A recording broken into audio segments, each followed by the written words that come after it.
Kaisar Naga yang tak terkalahkan. Bab 241, Raja Mereka. Tempat di mana Luli turun bukanlah tempat di mana si jenggot putih berada, melainkan di mana pasukan kalajengking beracun berada. Luli berlari maju mengikuti rute yang diambil para bandit. Ada tanda-tanda yang jelas di sepanjang jalan, banyak pohon ditebang, dan banyak formasi penghalang disabotase. Pulau Blood Evil bukanlah pulau yang besar. Dengan kecepatan Luli saat ini, ia dapat melintasi seluruh pulau dalam waktu 1 jam, asalkan tidak ada formasi penghambatan. Sekarang setelah ia mencapai alam kolam jiwa, kecepatannya meningkat sehingga ia tidak bergantung pada skill pembakaran darahnya untuk mempercepat lajunya. Ia yakin bahwa ia dapat tiba di medan perang dalam waktu singkat. Ledakan, ledakan, ledakan. Seperti yang telah ia duga, saat 2 atau 3 batang dupa terbakar, terdengar suara ledakan. Dari kejauhan, ia dapat melihat bahwa energi Suan tengah dilepaskan dan gunung-gunung pun terhantam. Darah membara. Luli berteriak sambil menggunakan skill garis darahnya. Dia ingin melihat apakah dia bisa memobilisasi skill garis darahnya dan apakah durasi skill garis darah kedua telah diperpanjang. Ketika dia melakukan kebangkitan garis darah, durasi keterampilan membakar darahnya hanya waktu untuk membakar 1 batang dupa. Ketika dia mencapai alam laut roh, durasinya diperpanjang menjadi 1 jam. Karena dia mencapai alam kolam jiwa, secara teori, durasinya seharusnya lebih lama. Tanda naga perak di punggungnya berkilauan saat tubuhnya menjadi lebih kuat. Gelombang kekuatan yang membumbung tinggi mengalir melalui setiap bagian tulang dan ototnya. Pupil matanya berubah menjadi perak, dan dia sekali lagi berubah menjadi naga berbentuk manusia. Bagus. Luli merasa lega melihat bahwa ia masih bisa menggunakan keterampilan garis darahnya. Perubahan terjadi saat ia menggunakan kolam jiwanya. Ada tanda naga tambahan di dalam kolam jiwanya, dan liontin gigi binatang tidak ditemukan dimanapun. Setidaknya, ia masih memiliki keterampilan garis darah dan kemampuan bertarungnya. Tidak ada yang salah dengan tubuhnya yang merupakan kelegaan besar. Luli berlari ke dalam hutan dan memanggil si putih kecil untuk menjelajahi jalan karena di dalam hutan tersebut terdapat banyak formasi penghambatan. Little White memimpin jalan dengan gembira. Luli menyelinap maju seperti ular berbisa menuju pusat medan perang. Titik terpanas pertempuran itu berada tepat di pegunungan. Luli melirik setelah dia berlari keluar dari hutan dan melihat orang-orang di mana-mana. Setidaknya ada 1000 bandit danau tetapi hanya beberapa ratus prajurit di sisi pulau Blood Evil. 2 leluhur di puncak alam laut roh sedang melakukan pertarungan putus asa dengan beberapa kurcaci hijau. Tragis. Luli melihat banyak mayat tergeletak di tanah. Mereka semua adalah prajurit berbaju besi Blood Evil Island. Sekilas pandang saja sudah menunjukkan jumlah korban tewas Luli, sedikitnya 1000, termasuk beberapa pemimpin yang dikenal Luli. Prajurit alam kolam 3 jiwa. Luli menatap tajam ke arah 3 prajurit alam kolam jiwa yang sedang melawan kurcaci hijau. Dia melompat dan berteriak di udara, "Pergilah ke neraka." Luli tidak menggunakan skill raungan naga, hanya berteriak marah. Namun, teriakannya tetap keras. Teriakan itu bergema di area dengan radius lebih dari 500 yard. Banyak prajurit yang terlibat dalam pertempuran gemetar. Banyak orang menoleh, hanya untuk melihat bayangan Luli berubah dari 1 menjadi 2, lalu menjadi 4. Ada deretan bayangan ilusi Luli di udara, sangat mengganggu. Pemilik pulau, banyak prajurit Blood Evil Island berlumuran darah. Mereka hampir menangis karena, bagi mereka, Luli adalah raja tertinggi mereka. Di saat yang paling putus asa, raja mereka datang untuk menyelamatkan. Mereka hampir berlutut untuk menyembah Luli. Luli melompat maju sejauh puluhan kaki dan menyerbu kerumunan dengan lebih dari selusin bayangannya. Dengan 1 ayunan tombak langit perkasa ke arah depan, 3 bandit danau terpotong menjadi 2 dan hancur. Deng, deng, deng gelombang. Luli maju dengan kecepatan yang mengerikan. Tak satu pun prajurit yang ditemuinya bisa menjadi lawan yang sepadan baginya. Semua bandit yang tewas tidak memiliki tubuh yang lengkap. Luli tak terhentikan. Pemimpin kelompok bandit ini adalah seorang lelaki tua yang berada di puncak alam kolam jiwa. Dijuluki kalajengking beracun, lelaki tua itu memiliki mata kecil yang dipenuhi tatapan tajam. Melihat Luli berlari ke arahnya, ia melepaskan beberapa kurcaci hijau yang sedang dihadapinya dan berkata kepada 2 bandit lain di alam kolam jiwa, "Mari kita bekerja sama dan buat Luli terluka terlebih dahulu." Perintah yang mereka terima adalah membunuh semua orang di pulau Blood Evil dan melukai Luli, tetapi tidak membunuhnya. Mengingat betapa terhormatnya Luli, Poisonous Scorpion tidak bisa bersikap ceroboh. Dia memanggil dua bandit Solpon Realem lainnya untuk membantunya. Kalajengking beracun sudah memiliki lebih banyak prajurit dari alam kolam jiwa, tetapi si Bungkuk Tian membunuh dua dari mereka selama serangan putaran pertama. Para kurcaci hijau membunuh dua lagi, jadi hanya tersisa 3 bandit alam kolam jiwa. Bagi kalajengking beracun, mereka bertiga seharusnya bisa melukai Luli yang jelas-jelas baru saja mencapai alam kolam jiwa. Bagaimana mungkin Luli bisa menjadi lawan mereka? Raungan gelombang. Anehnya, ketika ketiga bandit itu berada sekitar 30 kaki dari Luli, Luli tiba-tiba berteriak keras. Ini bukan teriakan marah. Ini adalah raungan naga. Langit hampir runtuh karena suara gemuruh ini. Semua orang di dekatnya merasakan tanah bergetar, menyebabkan mereka pusing. Ruang bergetar dan angin kencang tiba-tiba bertiup. Banyak gendang telinga prajurit tertusuk dan darah keluar dari mata, mulut, dan hidung mereka. Mereka berguling-guling di tanah, melolong kesakitan. Kalajengking beracun dan dua bandit alam kolam jiwa lainnya bereaksi sama. Dari gendang telinga dan jiwa mereka muncul rasa sakit yang tak terkira, seakan-akan ada jarum yang tak terhitung jumlahnya menusuk gendang telinga dan jiwa mereka. Selain para bandit danau, banyak prajurit Pulau Blood Evil juga terpengaruh. Mereka juga memeluk kepala mereka dan berteriak kesakitan. Raungan naga Luli begitu menakutkan sehingga tidak ada seorang pun di area dengan radius lebih dari 100 yard yang bisa berdiri. Hah, Luli sendiri terkejut. Bagaimana raungan naga bisa menjadi jauh lebih kuat? Dia ingat betul situasi saat dia bertarung di suku Dilong melawan para prajurit keluarga Bu. Saat itu, raungan naga dapat memengaruhi para prajurit di puncak alam kolam jiwa, tetapi itu sangat terbatas. Namun, saat ini, kalajengking beracun berguling-guling di tanah dengan kepala di antara kedua tangannya. Mungkinkah karena Solpon? Atau pola naga di Solpon? Luli teringat ketika Bai Kyuk memberitahunya bahwa skill ini termasuk dalam kategori jiwa. Setelah dia membangun kolam jiwa, yang memiliki pola naga aneh di dalamnya, jiwanya menjadi lebih kuat. Mungkin ada hubungannya dengan peningkatan kekuatan raungan naga. Desir. Setelah jeda sedetik, Luli kembali sadar. Dia bergegas maju, mengayunkan Mighty Heaven Halberd-nya di sepanjang jalan dan membunuh para bandit seolah-olah mereka hanyalah ternak. Raungan gelombang. Saat kalajengking beracun dan dua lainnya kembali tenang, Luli telah mendekati mereka. Raungan naga lainnya membuat ketiganya jatuh ke tanah, dan dia dengan mudah membunuh 3 bandit dari alam kolam jiwa. Namun, para kurcaci hijau tidak terpengaruh. Luli melihat seorang patriark bersembunyi di hutan di belakang para kurcaci hijau. Ia berteriak kepada patriark, "Bisakah kau bernapas?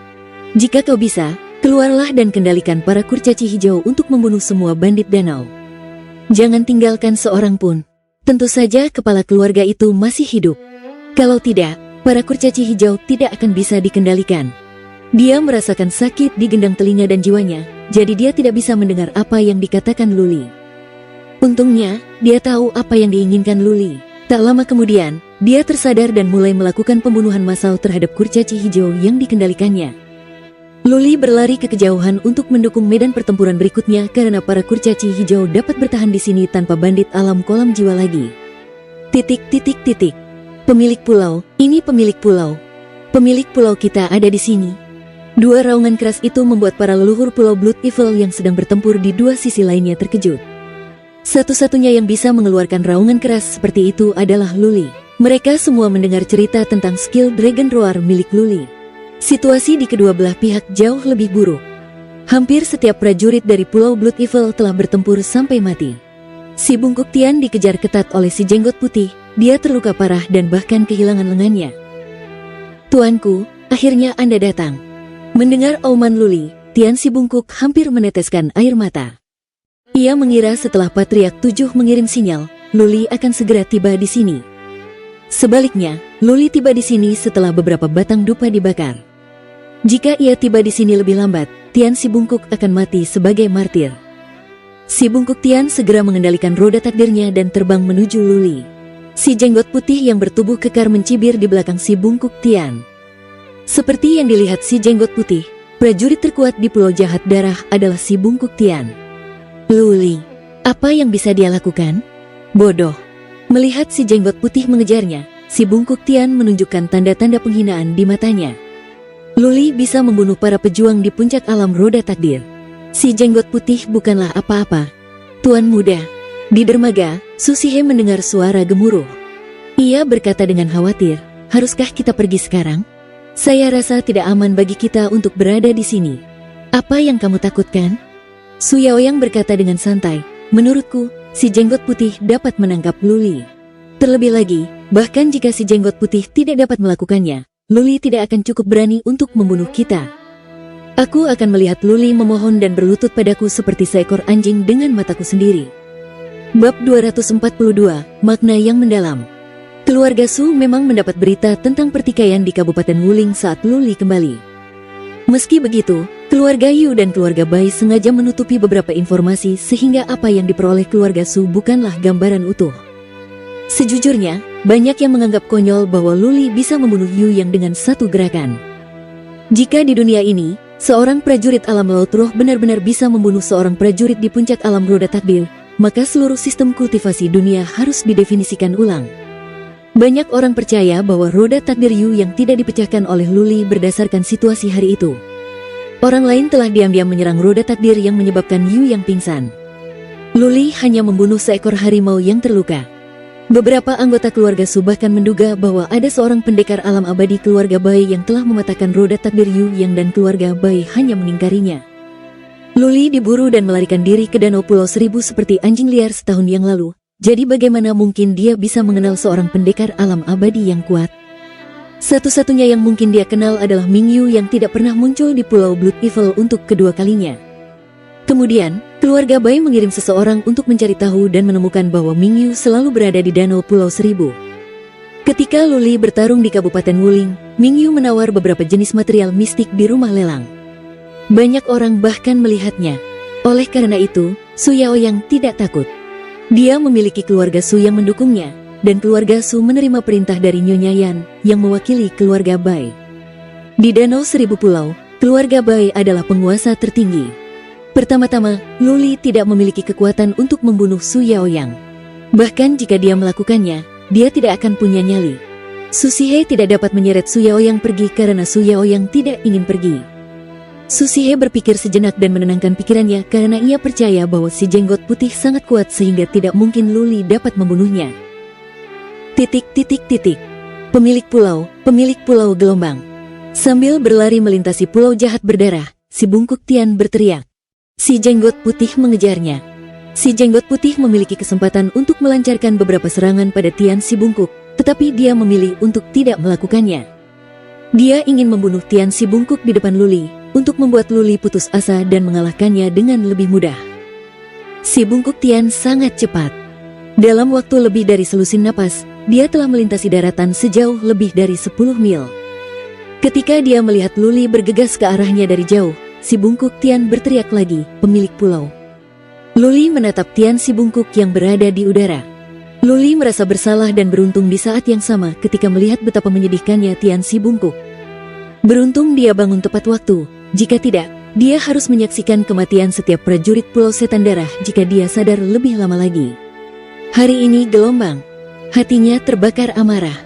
Luli menendang ke belakang dan terbang ke atas. Si bungkuk Tian tahu bagaimana bekerja sama dengannya. Dia mengendalikan roda takdir untuk terbang turun untuk menangkap Luli. Si bungkuk Tian merasa tenang dengan kehadiran Luli. Alih-alih melarikan diri, dia berbalik dan menunggu si jenggot putih mendekat. Hahaha. Sebelum Whitebeard mendekat, dia tertawa terbahak-bahak. Dia menatap Luli dan bertanya, "Kamu Luli? Kamu mau tunduk atau kamu mau aku patahkan semua tulangmu dan bawa kamu kembali?" Luli menatap tajam ke arah si jenggot putih dan berkata dengan dingin, Kamu belum memenuhi syarat." Si jenggot putih memiliki roda takdir 2 lapis, jadi dia berada di tahap tengah alam roda takdir. Luli pernah membunuh seorang prajurit di puncak alam roda takdir dengan roda takdir 3 lapis. Dia benar-benar tidak berpikir si jenggot putih cukup kuat. Sombong. Si jenggot putih terus menatap tajam ke arah niat membunuh dan mencibir. Aku bisa membunuh lebih dari ratusan bajingan sombong dan bodoh sepertimu dalam sehari. Aku akan menunjukkan kepadamu seperti apa seorang pejuang yang benar-benar kuat hari ini. Guru, hati-hati. Si bungkuk Tian mengambil pil penyembuh dan berkata dengan suara rendah, bandit danau ini memahami sedikit makna mendalam dan mengintegrasikannya ke dalam roda takdirnya. Dia sangat menakutkan. Makna yang mendalam, Luli tidak begitu paham. Dia pernah mendengarnya tetapi tidak pernah mendalaminya. Si Bungkuk Tian memberikan penjelasan singkat, makna mendalam adalah kebenaran yang dapat kau rasakan dari langit dan bumi. Terakhir kali di tebing api penyucian, tidakkah kau melihat seorang prajurit dari alam penguasa mulia yang memahami kekuatan? Kekuatan sebenarnya adalah makna mendalam tingkat rendah. Makna mendalam adalah cara yang paling kuat bagi seorang prajurit karena dapat memindahkan gunung dan memenuhi lautan, menghancurkan langit dan bumi. Oh, begitu. Luli memasang ekspresi serius. Dia telah menyaksikan dengan mata kepalanya sendiri kengerian dari kekuatan. Jika itu adalah makna mendalam tingkat rendah, maka seberapa kuat makna mendalam tingkat tinggi? Meskipun itu hanya goresan makna mendalam yang dirasakan si jenggot putih, dia tidak bisa dianggap enteng. Wus, gelombang. Whitebeard terbang mendekat dan roda takdirnya berputar cepat. Dengan roda takdir yang berputar, Whitebeard terbang dari udara yang tampak sangat aneh. Desis, mendesis gelombang. Seiring dengan berputarnya roda takdir, angin dan awan di area ini juga mulai berubah. Suasana semakin gelap. Tak lama kemudian, area dengan radius beberapa mil ditelan oleh kegelapan. Ini hanya goresan dari makna mendalam. Luli ketakutan. Untuk menghindari siang dan malam, ini adalah cara yang menakjubkan, tetapi itu hanya bisa dihitung sebagai sedikit makna mendalam. Lalu, seberapa menakjubkan makna mendalam yang sebenarnya? Luli menjadi lebih terganggu ketika dia mengingat prajurit kuat di tebing api penyucian yang memahami kekuatan yang merupakan kekuatan tingkat rendah. Hari semakin gelap dengan kecepatan yang dapat dilihat dengan mata telanjang. Luli hanya dapat melihat benda-benda yang berada 6 atau 7 kaki di depannya. Dia tidak dapat melihat Whitebeard dengan jelas sekarang. Penglihatannya membaik setelah dia mencapai alam kolam jiwa.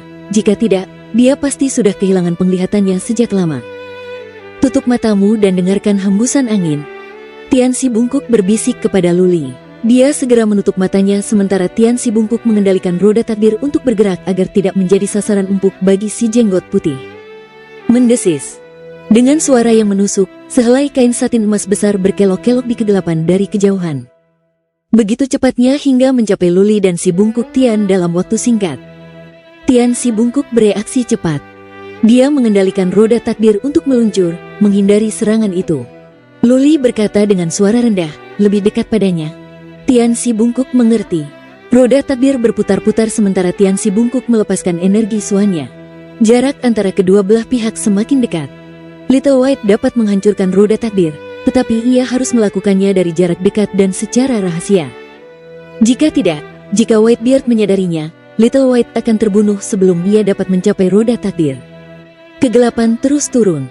Begitu gelapnya sehingga mereka tidak bisa melihat tangan mereka di depan wajah mereka.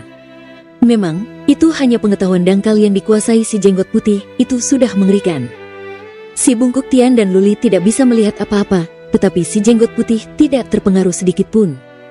Oleh karena itu, kemampuan bertarung si jenggot putih dalam konteks ini sangat meningkat. Ledakan, ledakan, ledakan. Si jenggot putih menghindari semua energi suan yang dilepaskan dari luar yang menghantam pegunungan. Suara ledakan bergema di seluruh area.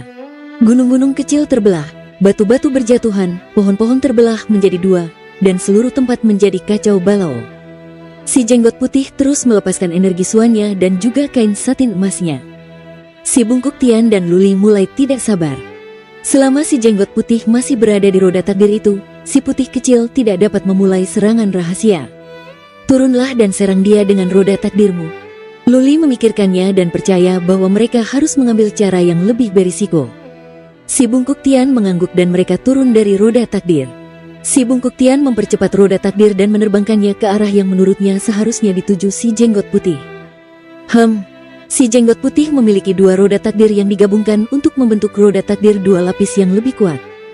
Mengapa ia harus takut karena si Bungkuk Tianlah yang sedang mencari kematian?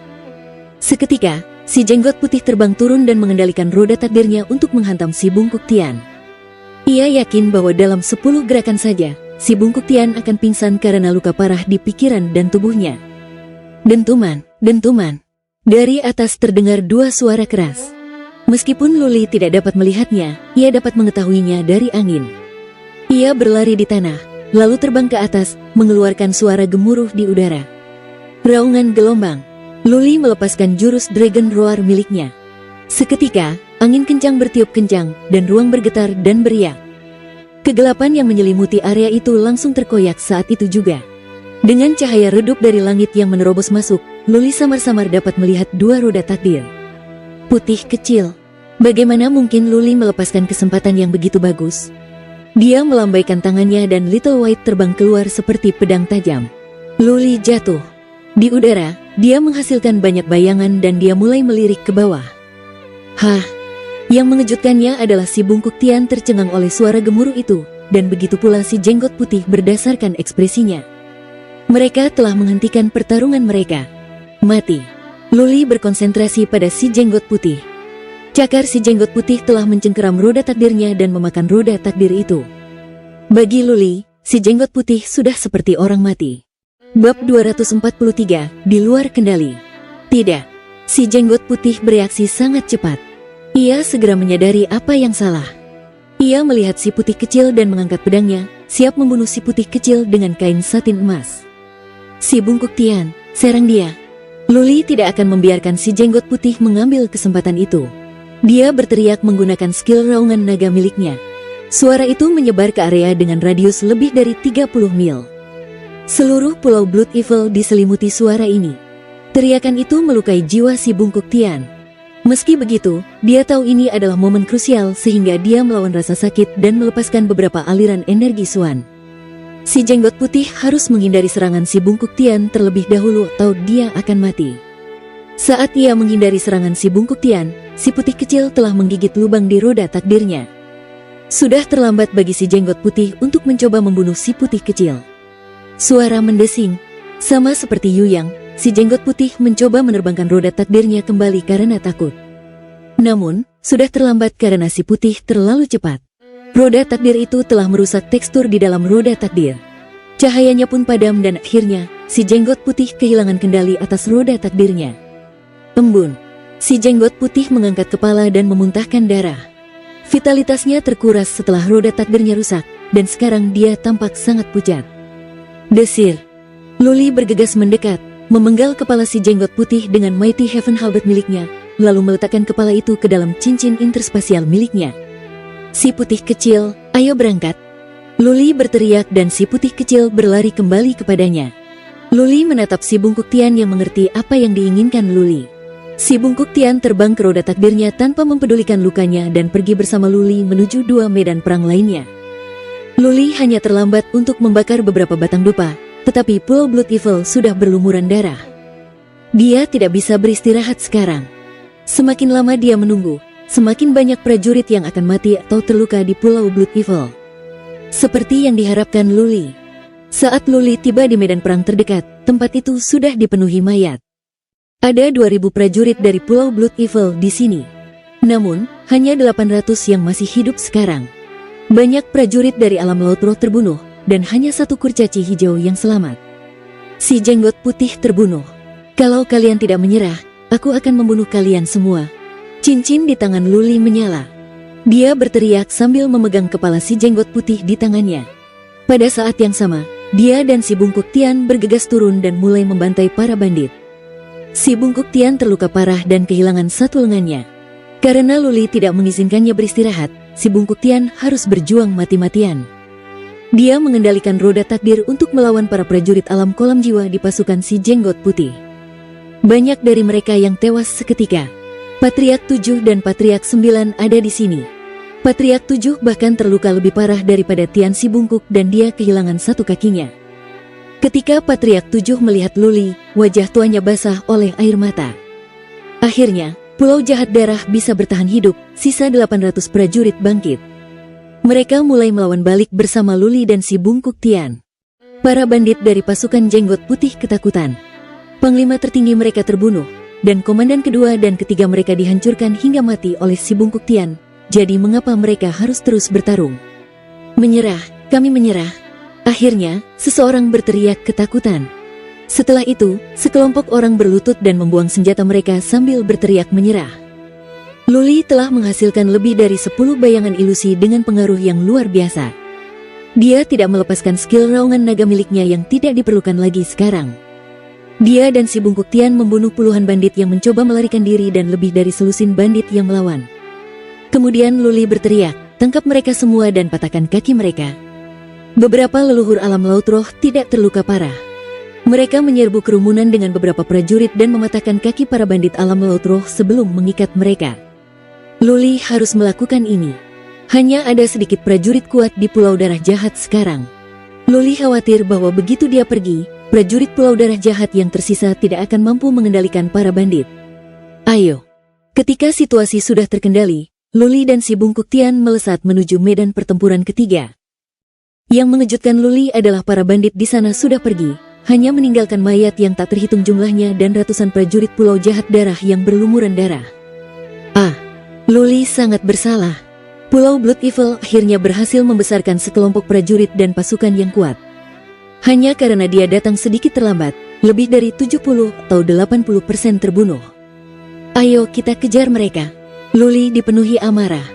Dia meminta si Bungkuk Tian untuk membawanya dan bergegas maju. Dia ingin membunuh semua bandit yang datang kali ini untuk menghormati para prajurit Pulau Jahat Darah yang telah gugur. Pada saat mereka berdua terbang keluar dari Pulau Blood Evil, lebih dari selusin kapal perang telah berlayar. Mereka seperti titik-titik kecil bagi Luli sekarang. Ayo kita kejar mereka. Luli mengeluarkan 2 pil penyembuh tingkat atas untuk diberikan kepada si Bungkuk Tian. Pil-pil ini diberikan kepada Luli oleh Bai Kyuk sebelumnya. Pil-pil itu jauh lebih baik daripada yang dimiliki si Bungkuk Tian. Si Bungkuk Tian menghabiskan peluru dan harus membawa Luli untuk mengejar para bandit. Kapal perang tidak cepat, jadi mereka mendekati lebih dari selusin kapal dalam waktu yang singkat untuk membakar setengah batang dupa. Hancurkan semua kapal. Luli dan si Bungkuk Tian berteriak. Mereka melesat turun seperti 2 anak panah tajam. Si Bungkuk Tian mengendalikan roda takdirnya dan menghantamkannya ke sebuah kapal perang. Salah satu kapal perang terpotong menjadi 2 dan puluhan prajurit di dalamnya hancur berkeping-keping. Raungan gelombang. Luli melepaskan jurus raungan naga miliknya. Banyak bandit berguling-guling di geladak. Yang terjadi kemudian adalah pembunuhan yang sederhana dan biasa. Kali ini, Luli tidak menginginkan tawanan. Dia dan si Bungkuk Tian bekerja sama untuk membunuh mereka semua. Tepat pada saat satu batang dupa terbakar, 6 atau 700 orang berhasil melarikan diri dengan kapal perang, tetapi mereka semua dibunuh oleh Luli dan si Bungkuk Tian. Lebih dari 10 bandit berada di alam kolam jiwa, tetapi mereka juga terbunuh. Ayo. Setelah memastikan tidak ada yang hidup, Luli meminta si Bungkuk Tian untuk terbang mengelilingi Pulau Blood Evil untuk mencari bandit yang melarikan diri. Luli diliputi amarah. Ia merasa terlalu bersalah atas ribuan prajurit Pulau Blood Evil yang tewas. Ia harus membunuh setiap penyerbu. Ada kapal di sana. Di dermaga, Tian si Bungkuk menunjuk ke kejauhan dan berteriak. Luli melirik dan melihat 7 atau 8 kapal perang melarikan diri dengan cepat. Si Bungkuk Tian menerbangkan roda takdirnya dan mengejar mereka sebelum Luli harus memberikan perintah. Setelah si Bungkuk Tian meminum 2 pil penyembuh, luka-lukanya berhasil diatasi. Dia hampir terbunuh dan salah satu lengannya putus, yang membuatnya dipenuhi amarah dan niat membunuh. Dia ingin mencari cara untuk melampiaskan amarahnya. Kapal perang itu tidak cepat. Mereka segera mendekati mereka. Si Bungkuk Tian merasakannya dan berkata sambil mengerutkan kening, "Tuan, ada seorang prajurit dari alam roda takdir di sana." Alam roda takdir? Luli bingung mengapa prajurit alam roda takdir ini tidak menyerang dengan jenggot putih. Dia melirik dan melihat banyak prajurit mengenakan baju besi yang sama dengan bandit jenggot putih. Luli memutuskan untuk tidak membuang waktu lagi dan berkata dengan dingin, bunuh mereka semua dan jangan tinggalkan seorang pun." Wus gelombang. Mengambil langkah maju, dia terbang menuju kapal perang di belakang dan si Bungkuk Tian menghantamkan roda takdirnya ke arah kapal perang lain dengan kuat. Ledakan. Kapal perang itu meledak saat potongan-potongan kayu berterbangan dan air laut bergulung-gulung. Lebih dari selusin orang tewas secara tidak wajar. Luli juga memulai pembunuhannya. "Hentikan!" Tepat pada saat itu, dari dalam kapal perang yang membawa prajurit alam roda takdir, terdengar teriakan. Seorang tuan muda berjubah indah keluar bersama prajurit alam roda takdir. Tuan muda itu menatap Luli dan berkata, "Luli, mereka adalah prajurit keluarga Su. Pasukan kita akan menghancurkan Pulau Blood Evil jika kau berani melakukan sesuatu yang tidak pantas." "Su Yaoyang, Su Sihei." Luli melirik dengan senyum masam di wajahnya. Dia mengayunkan tombak langit perkasa miliknya dan 2 prajurit alam laut roh pun hancur berkeping-keping. Dia kembali menatap Su Yaoyang dengan mata peraknya dan berkata, "Mereka adalah prajurit keluarga Su." Bagus sekali. Orang-orang ini baru saja menyerbu Pulau Blood Evil milikku dan membunuh ribuan prajurit dan warga sipil kita. Karena mereka adalah anggota keluarga Su, aku menganggap keluarga Su telah menyatakan perang terhadap Pulau Blood Evil. Hari ini, tidak ada yang boleh pergi. Su Yaoyang, aku akan mengambil kepalamu untuk mengenang orang yang telah meninggal. Tidak. Di bawah terumbu karang yang terendam lebih dari 1 mil jauhnya dari medan perang, 2 pengintai tingkat atas keluarga Bai merasa khawatir. Salah satu dari mereka berteriak dengan suara pelan, "Cepat, pesan harus dikirim ke Nyonya Yan." Luli ingin membunuh Su Yaoyang. Keadaan semakin tidak terkendali. Bab 244, Orang yang Heroik. Nyonya Yan telah memberikan izin pribadinya bagi para bandit untuk menyerang Pulau Kejahatan Darah. Tujuannya jelas, yaitu memberi tekanan pada Luli, membuatnya tunduk padanya, dan membuatnya menyadari bahwa di Danau Seribu Pulau, menyinggung keluarga Bai berarti kesengsaraan baginya. Nyonya Yan mencintai sekaligus membenci Luli. Ia menghargai bakat Luli, tetapi membencinya karena ia tidak tahu bagaimana harus bersikap dan tidak memiliki rasa kebenaran politik. Julukan Janda Hitam bukanlah sesuatu yang dipikirkan oleh Nyonya Yan. Julukan ini umumnya dikenal oleh banyak keluarga di Danau Seribu Pulau. Luli tidak pernah mengalami cara kejam Nyonya Yan, dan memang hanya sedikit yang berani membuat Nyonya Yan tidak senang di Danau Seribu Pulau. Nyonya Yan telah memerintahkan agar para prajurit Pulau Setan Darah dapat dibunuh, tetapi Luli tidak. Baginya, memusnahkan seluruh pulau semudah membunuh sapi dan domba. Setiap hari, orang-orang sekarat di Danau Pulau Seribu. Menambahkan beberapa mayat lagi tidak ada artinya. Keluarga Bai telah mengirim banyak pengintai tingkat atas dan beberapa dari mereka bahkan bersembunyi di Pulau Blood Evil. Mereka ada di sini untuk memastikan bahwa Luli bisa hidup dan untuk melihat apakah prajurit kuat misterius yang mengikuti Luli ke Kabupaten Wuling akan muncul. Nyonya Yan telah mengirim pengintai untuk mengendalikan situasi dan menjaganya agar tidak lepas kendali. Begitu Su Yao yang terbunuh, tidak ada yang bisa mengendalikan keadaan. Su Chen akan marah. Oleh karena itu, kedua pengintai itu ingin segera melapor kembali. Setelah Luli berteriak pada Su Yaoyang dengan dingin, dia memerintahkan si bungkuk Tian, hancurkan mereka. Ekspresi Tian si bungkuk berubah. Membunuh Su Yaoyang dan Su Sihe akan terlalu berlebihan. Su Chen akan marah besar, dan semua prajurit kuat dari keluarga Su akan dikirim keluar. Yang terpenting adalah keluarga Bai adalah penyelenggara semua ini. Mungkin Luli tidak keberatan, tetapi si bungkuk Tian harus menjalani hidupnya di Danau Pulau Seribu ini. Bagaimana dia bisa bertahan hidup jika dia menyinggung keluarga Bai? Di sisi lain, Tian si bungkuk tidak dapat menentang perintah Luli atau cacing jiwa akan memakan kolam jiwanya. Tian si bungkuk tidak punya pilihan selain menghantamkan roda takdirnya ke Su Sihe dan Su Yaoyang. Mereka tidak bercanda. Ekspresi Su Sihe berubah drastis. Roda takdirnya muncul saat perutnya menyala. Roda takdirnya berlapis satu yang berarti dia juga berada di tahap awal alam roda takdir sebagai si bungkuk Tian. Dia tidak yakin bisa mengalahkan si bungkuk Tian dan Luli. Jadi dia berteriak, "Tuan muda, lari." Bagus sekali, Luli, kamu hebat. Su Yaoyang tertawa dingin, tetapi dia takut untuk tinggal lebih lama lagi. Dia terbang ke kapal perang lain dan berlayar. Kau pikir kau bisa lari? Mata perak Luli bersinar dengan niat membunuh. Menghancurkan beberapa prajurit di belakangnya, dia mengulurkan tangannya, menghirup udara, dan mengeluarkan raungan naga. Ah, gelombang. Banyak prajurit berguling dari dek, memeluk kepala mereka. Su Sihe juga terkena dampaknya. Otot-otot di wajahnya menegang, dan dia tampak kesakitan. Ledakan. Luli menendang kapal ke belakang dan terbang ke atas. Di udara, ia menciptakan lebih dari 10 bayangan ilusi yang menari-nari di sekitar kapal perang dan bergegas menuju kapal perang tempat Su Yaoyang berada. Luli, beraninya kau? Su Sihe berteriak marah. Dia ketakutan. Setelah membenturkan roda takdirnya dengan roda takdir Tian si bungkuk, dia segera mengendalikan roda takdirnya untuk menyerang Luli. Meskipun Nyonya Yan telah mengatakan bahwa nyawa Luli tidak boleh dikompromikan, Su Sihe tidak dapat mengkhawatirkan banyak hal sekarang. Bodoh. Bayangan Luli menghilang satu persatu. Dia sendiri kembali ke kapal perang dekat Su Sihe. Sambil melompat, Luli melempar Little White keluar dan melepaskan Dragon Roar ke arah Su Sihe lagi. Raungan naga Luli menjadi lebih kuat. Bahkan para prajurit di tahap awal alam roda takdir pun bisa sedikit terpengaruh. Pertarungan antara para prajurit di alam ini bisa berakhir dalam hitungan detik. Su Sihe terdiam sejenak ketika cakar Little White telah menusuk roda takdirnya dan mulai menggigit. Saat Susihe tersadar, Little White telah menyelinap ke dalam roda takdirnya. Ah, si bungkuk Tian mendesah. Ketika roda takdir rusak, satu-satunya akhir bagi Susihe adalah kematian. Hari ini, tak seorang pun bisa menghentikan Luli lagi. Semua orang akan mati. Puff gelombang. Susihe pingsan dan darah mengucur dari mulutnya. Ia jatuh dari dek ke danau.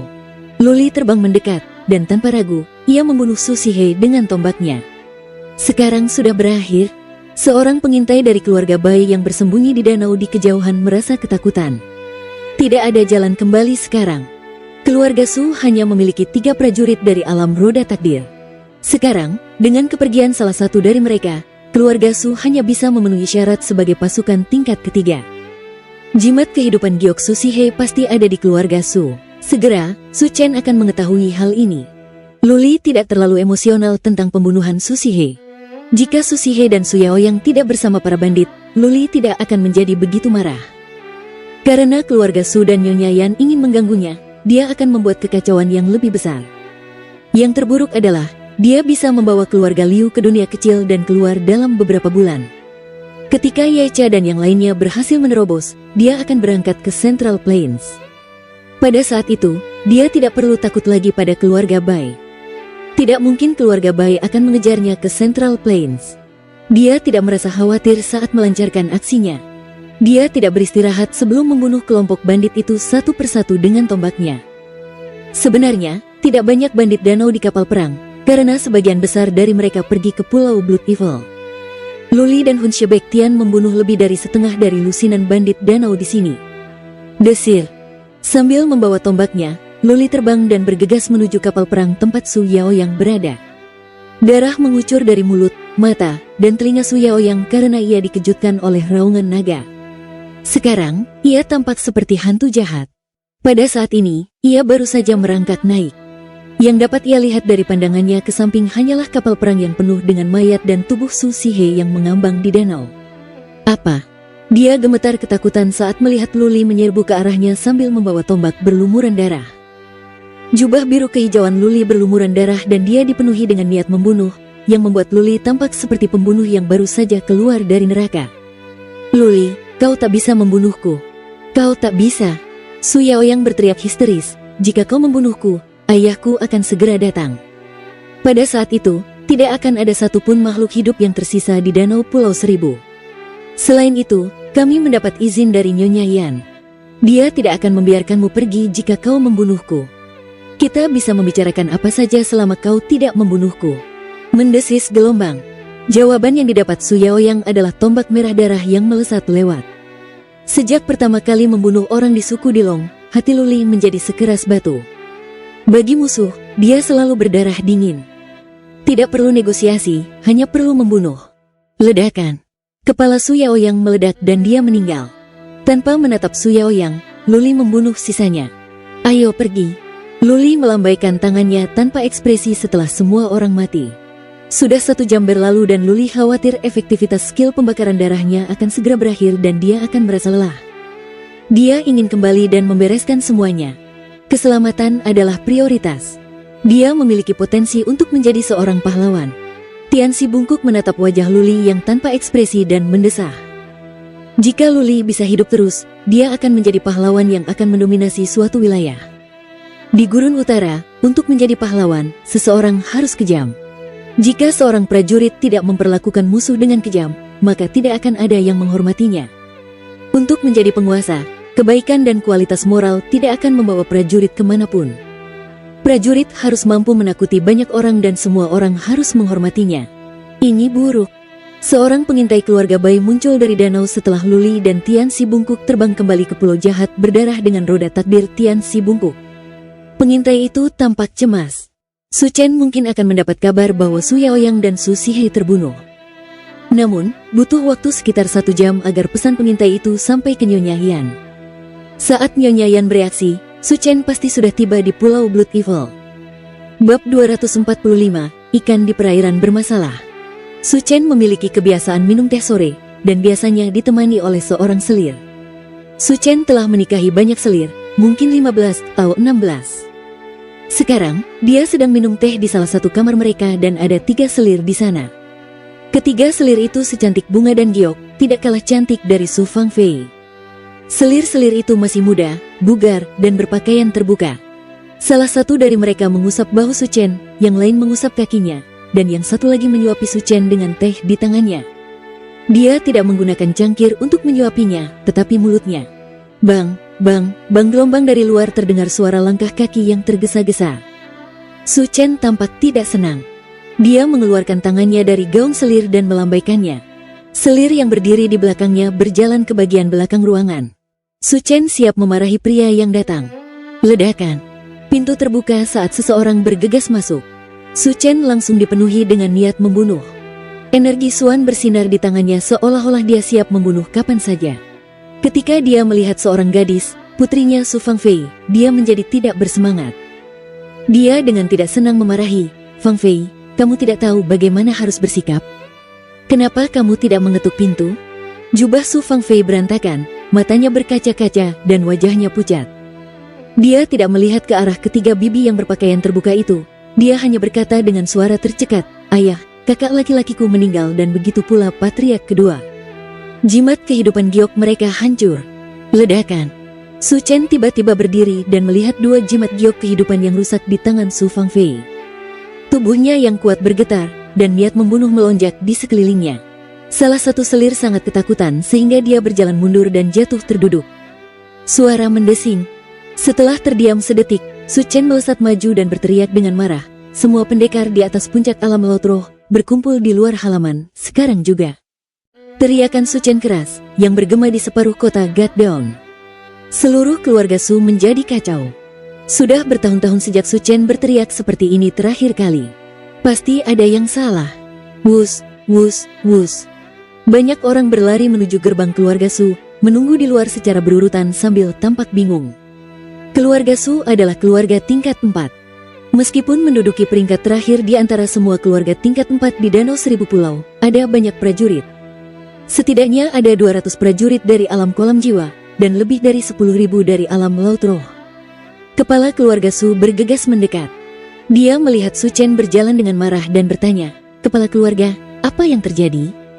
Su Chen memejamkan matanya sambil meratap dan berkata, "Yao Yang dan Si He baru saja meninggal." "Apa?" Wajah Su Tianwen berkedut dan tatapan dingin muncul dari matanya. Su Si He dan Su Yao Yang pergi untuk mengawasi pertarungan di Pulau Blood Evil. Mereka berdua mati? Pasti ada sesuatu yang terjadi di sana. Luli. Su Tianwen menggertakkan giginya dengan penuh kebencian dan berteriak. Tidak peduli bagaimana Su Si He dan Su Yao Yang mati, Luli pasti ada hubungannya dengan itu. Siapa lagi di Danau Seribu Pulau yang berani membunuh Su Yao Yang selain Luli? Para prajurit keluarga Su berkumpul dengan cepat. Dalam waktu satu batang dupa terbakar, banyak prajurit di atas puncak alam laut roh sedang menunggu di luar gerbang. Ada 1000 dari mereka. Su Chen berjalan keluar bersama Su Tianwen. Tanpa mempedulikan apakah semua orang ada di sana, Su Chen melambaikan tangannya dan berkata, "Kalian semua, pergilah ke Pulau Blood Evil secepatnya dan hancurkan tempat itu." Ya, semua prajurit berlari ke gerbang kota dengan kecepatan penuh dan tertib.